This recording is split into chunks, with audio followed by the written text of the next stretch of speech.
It was a choppier session on Wall Street today as we saw all of the indices here in the United States trade with an above average range from high to low. We did see the Russell 2000 finish higher, but the other key indices did finish lower. A lot of that based off of the coronavirus news that came in a little bit more dire overnight. We did have some merger news today with Morgan Stanley announcing a buyout of E-Trade, so that was certainly getting traders' attention. We're going to take a look at all of that, and then we're going to get into one of the commodities that's really caught my eye here recently for our trade application example in tonight's video. All right, let's go ahead and get started. Welcome to the Market Outlook video presented by MarketScholars.com. I'm your host, Brandon Van Zee. It's February 20th, 2020. First off, if you're brand new, remember to go over to YouTube, click subscribe, and while you're over there, make sure you check out our description area where you can sign up for our email distribution list. In addition to that, we're heavy users of Twitter. I would encourage you to follow me at Brandon Van Zee. We appreciate those of you that click like and retweet on these Market Outlook related posts as well. And then lastly, we have a presence on Facebook. Feel free to join our group at the web address embedded in the link in front of you. Okay, let's go ahead and check out our charts here tonight. As you can see, chart 4B is pulled up here, and as a reminder, this will just be a quick little foregrid to give us a general sense of what's happening with the major U.S. equity indices all side by side. And as I mentioned in the intro, we had a little bit more of a wild session today. You can see right here long lower shadows on most of these candles here today on all four of our charts. You can see that the color of the daily range label is also orange in all of those charts cases as well. Remember that particular label will change from blue to orange if we have an above average range day, meaning that the high to the low today was a wider range than the average ranges here more recently. So it does give you a sense that we had a little bit more volatility today. In fact, I noticed that in our swing trading class that I teach on Wednesdays, we got stopped out of one of our holdings here in that little swoon that we had about midday, unfortunately. And that's the way it goes. Sometimes if your stops are a little bit too tight, you're going to get knocked out of your trade. Sometimes it'll work for you, sometimes it'll work against you. We'll just have to see where this takes us. Right now, when you kind of examine those candlesticks, one thing that you will want to keep in the back of your mind is kind of where we're at in the grand scheme of things. Obviously, we're still in a bullish move. We have been in for quite some time. As you look at the kind of high-level overview of these four charts in front of you, you'll notice that the background color is much more often green than pink, telling us that for the last 3 months, we have normally had a bullish intermediate posture. But most of you are aware that stocks don't go up every day. I think we've been kind of a little bit fortunate here in the last couple of years to kind of get our minds trained that way, but that's not how normal markets operate traditionally. Usually there's a little bit more of a give back along the way, and we just haven't seen a lot of that. Haven't had any major 5% pullbacks or 10% pullbacks here recently. So right now, when you look at some of those long lower shadows, some folks might look at them somewhat negatively. Remember, the difference between a hanging man candle and a hammer is just specifically where is it positioned on the chart itself. The actual shape of the candle looks very similar, whether it's a hammer or a hanging man. A hanging man would be considered a bearish candle. A hammer would be considered a bullish candle, generally speaking. So the concern here is that in the case of, let's say, the S&P 500, you've got this candle with the long lower shadow, but it's up here at a resistance area. It's not down on a support area. If it were down on the support area, you'd look at that positively as though it was a hammer, but when it's up here, you're looking at it as more of a hanging man type of a situation. It's not perfect because there is a little bit of a wick on top of that body there, but you kind of get that impression from a general perspective. The Dow Jones is a little bit different. Notice that the Dow Jones actually came down here, touched its rising 30-day moving average, and then bounced off of that. So I guess it comes down to your perspective, as so often is the case with technical analysis. Some folks might say, well, that's a pretty promising sign there. We did have a long lower shadow at a significant support area in the form of that rising 30-day moving average. So, maybe some people would look at the Dow Jones chart a little bit more kindly than some of those other charts that we're seeing there. So anyway, I also wanted to point out that the Russell 2000 was the only winner today. It was up 0.21%. The other indices were down. We were actually led lower by technology stocks today. The NASDAQ was down 0.67%. And once we go on over to our sector 12 grid, I'll show you that the technology sector specifically had a rare day where it was the worst performer. We've been seeing much more often technology stocks being the leader of this market, not the laggard, but today that was not the case. So anyway, a little bit more volatility today. Some of you might have been stopped out of some of your shorter term trades, depending on how tight your stop losses were because of that intraday swoon. But by the end of the day, the bulls were able to kind of recover much of the losses there. And in the end, it wasn't that nasty of a sell-off when it was all said and done. The worst performer was the NASDAQ, down just 0.67%.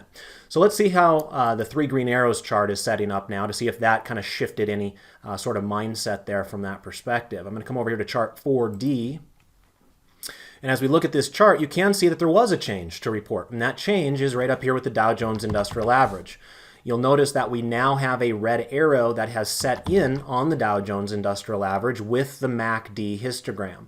Remember that MACD histogram is built to kind of judge how much momentum a particular security has. When those MACD bars start rolling over and start crossing below the zero line, it's giving you an impression that the momentum of that security is starting to wane a bit. And as you look at this chart up here, I think that makes sense. As I mentioned before, the Dow was the only one to actually touch its moving average today. The others had such a big head start and had so much momentum that even at the worst moments of today, the bottom of their candles did not touch those moving averages. So part of the reason the momentum is crossing to bearish here on the Dow Jones is just simply because it was not strong at the same rate that the other three indices were strong a couple of weeks back. So it's giving it up a little bit faster there as well. I'd also point out that with the Dow, you'll note that the all-time high was established back here on February 12th, whereas with the S&P 500 and the NASDAQ, the all-time highs were just yesterday. So that's kind of another indicator that suggests that right now, the Dow is a little bit of a relative laggard compared to those other areas of the market. All right, let's go ahead and now take a look at our 1040 crossover method, and that will be chart 4C. All right, so as we look at this, things are looking fairly rosy here as well. Remember, this is kind of a bird's eye view of a much longer time period than our other charts. Each one of these charts represents 3 years in length, and we're just trying to get a general sense of what are trends telling us right now. And trends are reasonably strong in this market. Trends are shaping up fairly nicely, and despite a little bit of a sell-off today in some of our indices, the uptrends remain intact for the time being. And if you're looking to trend trade, then bullish trend trades seem to make a lot more sense than bearish trend trades, even at this juncture. In fact, this will give me an excuse to break away over to the internet for a quick second. For those of you that are premium members of Market Scholars, we did send out a email yesterday. So wanted to kind of mention that here while we have your attention, because notice that there were only about 52% of you that opened up that email. And we did have some important announcements there. So that's, again, only going out to those of you that are premium members of Market Scholars. So if you're not a premium member, you would not have received this email. Nonetheless, we appreciate those of you checking it out and just being aware of some of the organizational changes that are taking place. And this jogged my memory because I was mentioning here in the verbatim where trend trading is excelling in this marketplace that we find ourselves in. And I think that continues to be the case. Now, for how long is anybody's guess. Obviously, trends change as time goes on, but right now this is still a strong trend trading type of a marketplace. Also, while we're over here on the internet, I wanted to say thank you to those of you that went out of your way to click like for me the last time around that I did the video here on Tuesday. 123 of you came through for me this time around. I appreciate that. I'll set up the same deal with you as I always do, which is if you want me to do a full-length kind of 30-minute version of the video the next time I do it, which would be next Tuesday in this case, go ahead and click like. If we can get up and over 100 likes, I'll do a 30-minute version.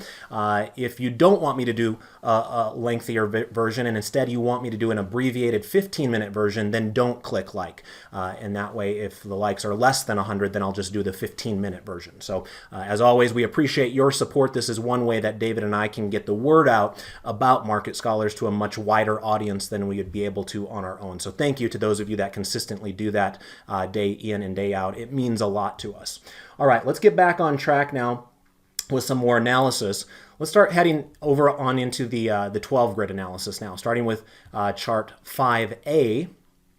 And in this particular case, remember, this is going to be kind of our asset classes. So this particular set of 12 grids right here is not necessarily going to be entirely related to the stock market. There are going to be other things that catch our eye, whether it's commodities or bonds or what have you. But it's at least a nice kind of intermarket view of what might be affecting the financial markets right now. So as we look at these charts, we see a number of pink charts, a number of green charts. Remember, the green charts signify securities that would be considered to have a bullish intermediate posture according to the market forecast.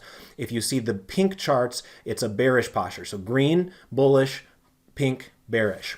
So as we look at that, one thing that did catch my eye today were the emerging markets. You'll recall that when I was with you on Tuesday, I had mentioned that the EFA, which was the developed markets, was rolling over and was a bearish posture.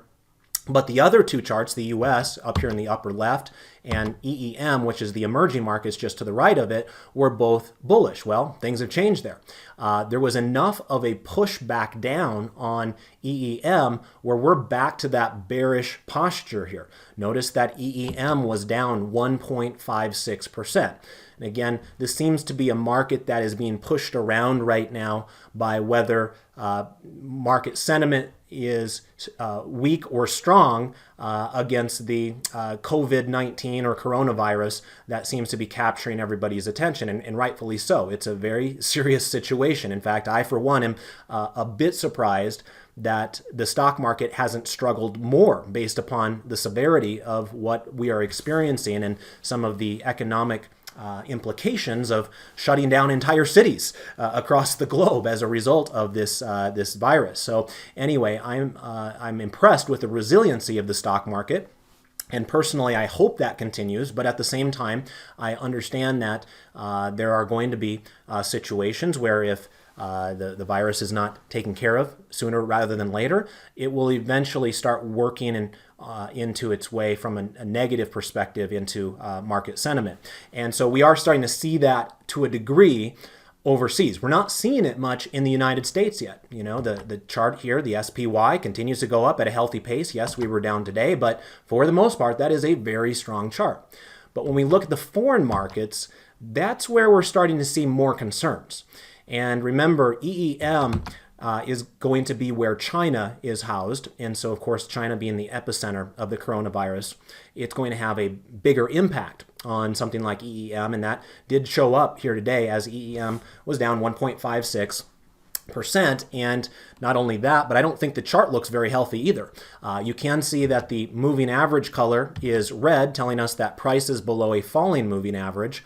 Not only that, but when we had this reflex rally here from about January 30th up here to about February 12th, that was a nice little percentage run that it had there. The problem is it only spent one single day above its moving average. So in other words, my fear is that this 30-day moving average on EEM is now being used as resistance. And every time we go up to it, there are going to be more sellers than buyers at those levels. And it kind of appears to be what happened today. As you can see at the top of this candle, we were basically touching that moving average. By the time the session ended today, we closed all the way down here near the bottom of that candle. So if you're looking for bearish trade setups, the emerging markets could very well be an interesting play from that perspective. Now, in terms of some of the stronger charts out there, TLT had a nice day here today. You can see that long-term U.S. Treasuries were up 0.78% here today. Not only that, but we broke out of this double top that we had here over the last few weeks. And so now we have cleanly broken through that resistance area. The assumption is that the path of least resistance continues to be to the upside for bonds. And then likewise, remember what that means for yields themselves. When bond prices go up, the yields of those bonds go down and vice versa. And you can see down here with TNX as an example, TNX continues to have a very ugly and bearish looking chart there where we almost touched a 3-month low. We might have done it on an intraday basis, but I don't think we quite closed at a 3-month low on TNX. Nonetheless, that's been a pretty ugly, let's call it 5 or 6 days that we've just gone through there with yields. And when interest rates go lower, remember, all else being equal, that helps support things like utilities and REITs. We had a lot of conversation about utilities and REITs today in my question and answer session for premium members over at Market Scholars. So feel free to check that out. The recording is now posted. But anyway, utilities and REITs have done reasonably well here today. And in case in point, we see the REITs in the form of VNQ up 1.19% here today. And that continues to be quite a strong chart at the exact same time that the interest rate environment continues to meander lower and lower and lower. So anyway, long-term U.S. Treasuries look impressive from a chart perspective. And then I would also point out gold. And I mentioned this one on Tuesday as well.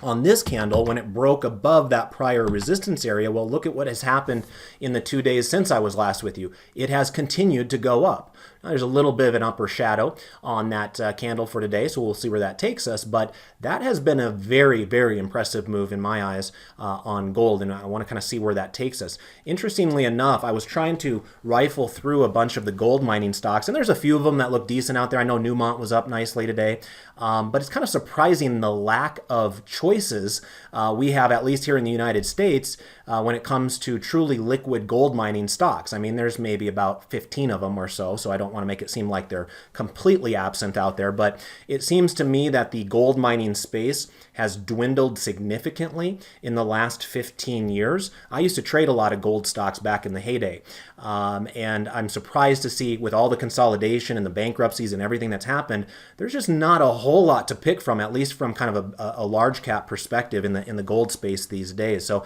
it is more of a speculative area where perhaps retail and nimble traders would be able to get in and out of some of the smaller gold mining companies, but big institutions are going to have a hard time getting into the gold mining space itself because the market caps of those companies are so small. So institutions, if they want to play the theme of gold itself, might be forced to go into GLD as opposed to the individual miners the way that institutions oftentimes did in years past. All right, let's get into one of our other 12 grids now. Let's talk about the U.S. sectors here. And so wanted to mention technology right out of the gate here. Technology was down 1.04% today, which was the worst performing sector. And it's not often that I get to say that. Technology has been one of, if not the strongest sector for a very long time. And so it's fairly rare to see it as the true laggard of a market on any one given day. Today was one of those rare days. We also saw that communications was down fairly substantially today as well. It was down just a little bit less than technology. It was down 1.02%. So both of them were down approximately 1% today. But similar to the overall market averages, the long lower shadow of both of those candles suggests that the bulls were at least comfortable scooping up some value on an intraday basis, because it could have been a lot worse. And you got to give them credit for salvaging what could have been a pretty ugly day into just a moderately weak day. You can see that there were other areas that were down today, but I wanted to point out those that were up. Kind of hinted at them already, but there's real estate once again. Now this is XLRE as opposed to VNQ that I showed you a moment ago. They both track REITs to a degree, just maybe some slight differences there. Anyway, it was up 1.12% today. Remember, XLRE is only going to track the REITs that are in the S&P 500, whereas VNQ is going to track a wider variety of REITs. So the bigger REITs out there held up their end of the bargain, up 1.12% today. And then utilities were up again today as well, up 0.36%. So those have been some of the strongest areas. Remember, we talked about that concept on Tuesday's video where communications, technology, utilities, and real estate had been the market's leadership groups. Well, it's interesting to me today to see that two of those, communications and technology, were the worst performers in today's market. And then the other two, utilities and REITs, were actually the best performers. So maybe there's a little bit of a baton pass taking place there where utilities and REITs are starting to stiffen up at a time when the communications and technology stocks are taking a little bit of a breather. So we'll keep our eye on that trend and see if it leads to anything going forward. Right now, obviously, the trends are still intact. They're still in check by the bulls. And, obviously, you're going to have to follow your own trading plans accordingly. But for the most part, we're still interested in looking for new trend setups in those areas as well. All right, let's go ahead and take a peek now at another 12 grid. In this case, we're going to look at the global stocks primary 12 grid. This will be chart 5E for those of you that are following along at home. Here it's a pretty ugly picture. Across the globe, you're starting to see some deterioration in financial assets. We're very fortunate here in the United States. You've heard me say that before, and I'm saying it again. More times than not, we've been shielded from the difficulties that a lot of the rest of the globe has faced from a stock market perspective. I don't know if we deserve it, but it is what it is. We do have the largest, most liquid stock market on the planet, and I suppose there is something to be said for being kind of the safest game in town, where institutional investors worldwide, when they look for safety from a stock market perspective, they perceive the United States as safer than some of the other countries that are out there. So I think we have benefited to a degree with that. Of course, currency comes into play as well. If there is a strong U.S. dollar, a lot of times you're going to find that those U.S. stocks can hold up a little bit better as well. Anyway, as you look at this first set of 12 grids here, you can see that there are two green charts on the board still, and that is Italy and Canada. Italy I brought up on Tuesday on that candle where we had closed at that 3-month high, so that impressed me at that point. But you can see we've had a reversal since then.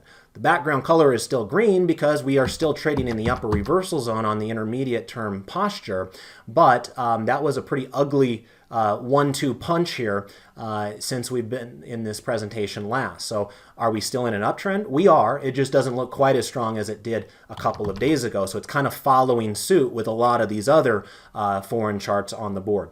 Canada has actually improved since Tuesday.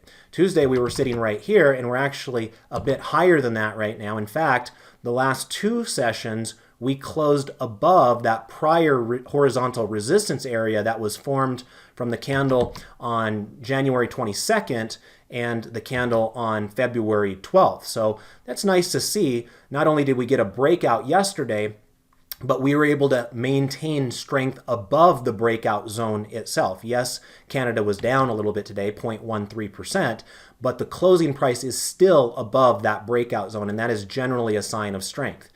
Beyond that, I don't have a whole lot of positive comments about the foreign markets, at least in this first set of 12 grids. These are some pretty concerning charts that we have here.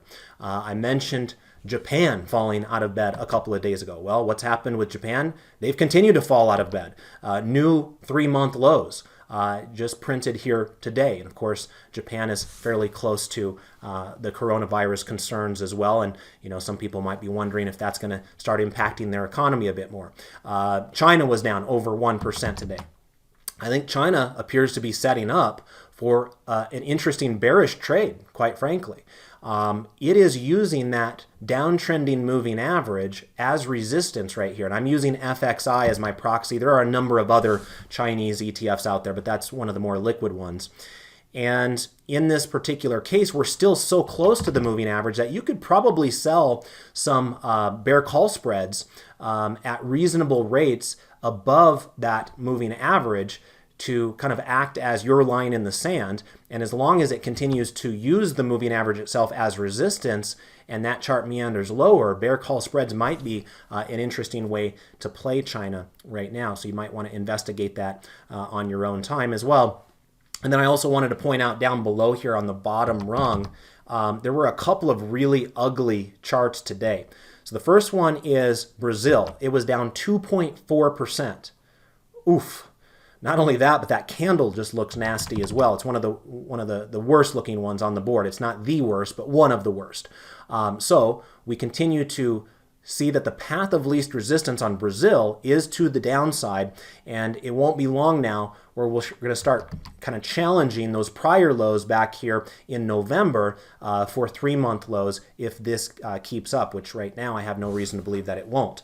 The other one that really took a dive today is over here in the other corner. That's South Korea. South Korea was down 3% today. So remember, South Korea is an important market for exporting purposes. It's also an important technology hub with having important companies like Samsung and others there. So anyway, with technology stocks being the worst sector in the United States, I suppose that makes sense that we saw some weakness in South Korea here today as well. So that one has not been consistently weak the way that Japan and China and Brazil have. South Korea has kind of been all over the map, so it's not like a trend has developed, but the more of these 3% drop days like we saw here today, the more that it makes you believe that the future path of least resistance for South Korea will be to the downside. All right, I wanted to come on over here now and take a look at our commodities 12 grid. We don't always look at this one.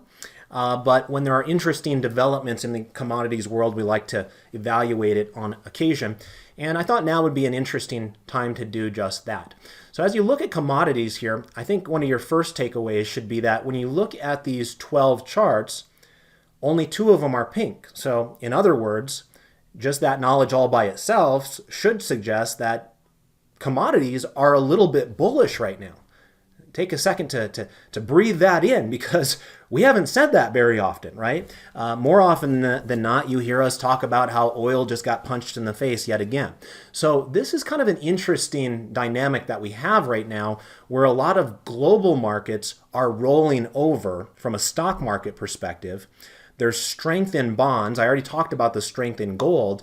And then when we kind of evaluate this from a broader perspective to other types of commodities, we're actually seeing some decent strength out there. It's not perfect, don't get me wrong. Those charts still have a lot of work to do before they're in significant uptrends. But at this exact moment in time, there's been enough bounces off of bottoms in these commodities where 10 out of the 12 of these charts now have a bullish posture. So I want to keep my eye on that story and see where it takes us. Now, remember that the stock market thinks about commodities individually a bit differently from one another. When you look at copper as an example, notice that copper is one of the 2 pink charts on the board. It's struggling right now. Copper is usually a sign of industrial demand, and usually you see copper doing really well when the economy is firing in all cylinders. Whereas when you look at gold, all the way over here on the other side, it is oftentimes perceived as an inflationary asset, a safety tool, just an offset of weaker currencies. So gold is kind of viewed differently in the minds of investors than copper is. So I want to point that out because it's not quite as dramatic as you might think it is. When commodities are firing in all cylinders and all green charts are lighting up across the board, you might be thinking, boy, we must be in a really good economy. That's not necessarily what these charts are telling us. Nonetheless, it could be just a rotation of money that's taking place, where investors recognize that they've had a heck of a run of things in the stock market and that all good things got to come to an end eventually. And maybe this is a time where the stock market starts taking a little bit of a breather and money starts rotating into commodities instead of stocks. So let's keep our eye on that particular trend, because this is something that I don't think a whole lot of people are talking about out there, the recent strength in commodities and some of the recent weakness in the global stock markets. So it's in that vein that I wanted to discuss our trade application example here tonight. So let me go ahead and pull up, let's just do 3A in this case. And I wanted to show you GLD. Now, I'll be honest, I wish I would have caught this 2 days ago. I caught it while I was doing the presentation. For some reason, I hadn't noticed that before I did the presentation. Otherwise, I might have very well done our trade application example on GLD a couple of days ago. Nonetheless, better late than never, I suppose. I'm still impressed with this chart. I really like the way that it's shaping up here. We have a nice upward trending moving average. We're above that rising moving average. We are now outperforming the S&P 500. Notice that this kind of dotted gold line on the chart represents the pathway of the S&P 500. With the breakout in the last few days, gold is now outperforming the S&P 500 on a 3-month basis.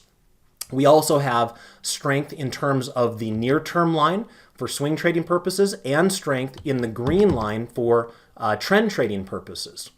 So a lot of things are kind of coming together on this right now. I did mention that we did have kind of that long upper shadow there on GLD. So it is entirely possible we get a little bit of a pullback, but kind of what I'm looking for in this case is not a pullback that is severe in nature and will break down below the moving average. I'm looking for a minor pullback to gather itself again and then take off again to the upside to start carving out some higher highs and higher lows on GLD. So what I thought we would do here today is come on over here to the trade tab. I'm going to come out here to the April contracts, monthly contracts with 57 days left until expiration. And I'm going to right click on the 148 put. I'm going to go to sell vertical, which loads up a credit spread. In this case, the credit is 21 cents on a $1 wide put spread here. Now, most of you are familiar with this trade setup, but just in case you're not, don't let the word put confuse you. This is actually a bullish trade. We are selling a put at a higher price, and we are combining that with a bought put at a lower price, which then combines to make a credit for us. And as long as the underlying security stays above the sold put's price, in this case 148, so GLD is at 152 right now, we would want it to stay above 148, then this is a trade that we would want to implement. Now, the reason that I selected 148 is because I want to give myself the freedom of having this security come down to the moving average. You'll notice right now, the moving average is right around 148 as I kind of circle it with my mouse right here. So one of the things that we oftentimes try to do is get what's known as a 30% return on risk when we're doing these credit spreads. If we're doing a $1 wide credit spread like we are in this particular case, we would want to get at least 24 cents worth of credit. You'll notice right now, if we were to force this trade through in the open market, we'd only get 21 cents right now. So what I'm going to do in this case is a little bit different than what I typically do with these. I'm going to go ahead and put this in at 24 cents, and I'm going to change this from a day order to a good till cancel order.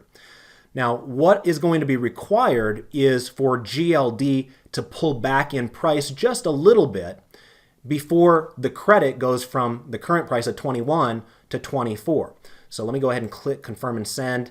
Our break-even price is 147.76. I'm going to send that in. And here on the chart, you'll kind of get a sense of where Thinkorswim suggests we might get filled. We might need GLD to come down here to this red line at about 151.55 before we get filled. So that is a risk. Remember, if GLD just keeps on going up day after day after day and we don't get filled, then the risk we took here by putting in this limit order was that we are going to continue to be on the outside looking in. So there is that possibility. For those of you that want to be more aggressive on GLD, you might not have the same requirements that I do in terms of return on risk. But in this case, I'm going to opt for a little bit of patience. I'm going to put it in as a good till cancel order. And if I don't get filled tomorrow, so be it. It'll still work for me. I have a feeling at some point in the coming sessions, we'll be able to pull back enough to get filled there. And then at that point, our new break-even point will be down here just a hair below 148, where I'm fairly comfortable with that idea, assuming that GLD continues to stay in an uptrend, which for right now, I have no reason to believe that will not be the case. All right, well, thank you for joining me here yet again. Interesting day in the market with all the volatility on an intraday basis, but by the end of the day, we didn't really have too much of a disastrous outcome. However, there are places around the globe that are seeing much more significant selling, so we want to be cognizant of that. We're also starting to see a little bit of improvement in the commodities, which led to our trade application example here tonight. So if you got value out of the video tonight, make sure you go over to Twitter, click like for me. Remember, David will be back with you tomorrow. I want to wish you all the best of success with your trades and your investments. Goodbye for now.